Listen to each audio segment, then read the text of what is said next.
Last night while I was doing my hitting lessons, I encountered an incident with a father and a son where a father completely lacked awareness of what he was doing with his son.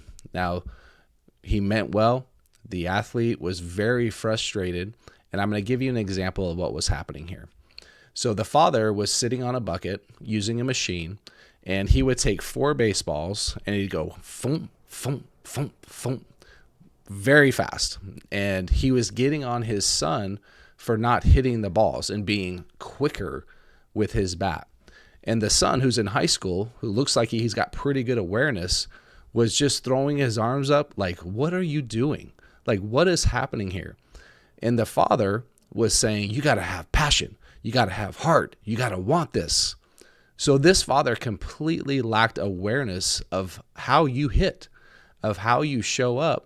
And he was blaming his son for not being passionate about the game, where he had no awareness of what he was doing. So parents, this is when you become the problem, when you don't know what you're doing and you are then blaming your athlete for not showing up. You should have seen the look on this player's face. He was so befuddled.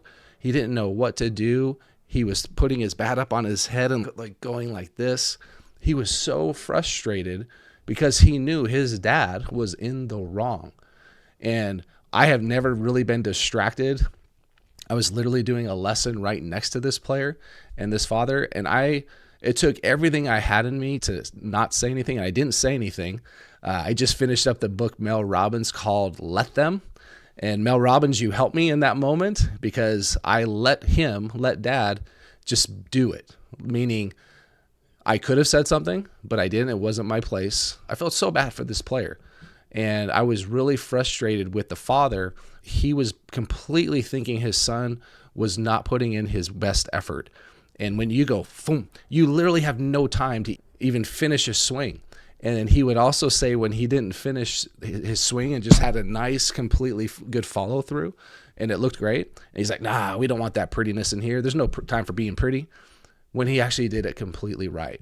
So parents, you have to be aware if you are working with a player, especially at the high school level, when a high school player knows what he's doing, you got to get out of the way, man. You just got to get out of the way and you work hard. Hey, if you're not going to work hard, I'm not going to spend my money on this cage. And the kid just rolls his eyes and throws his arms up. He's what are you talking about? So parents, be aware. This is when, if you are going to spend time with your child, you got to know what you're doing. If you don't, hire a professional to work with your player.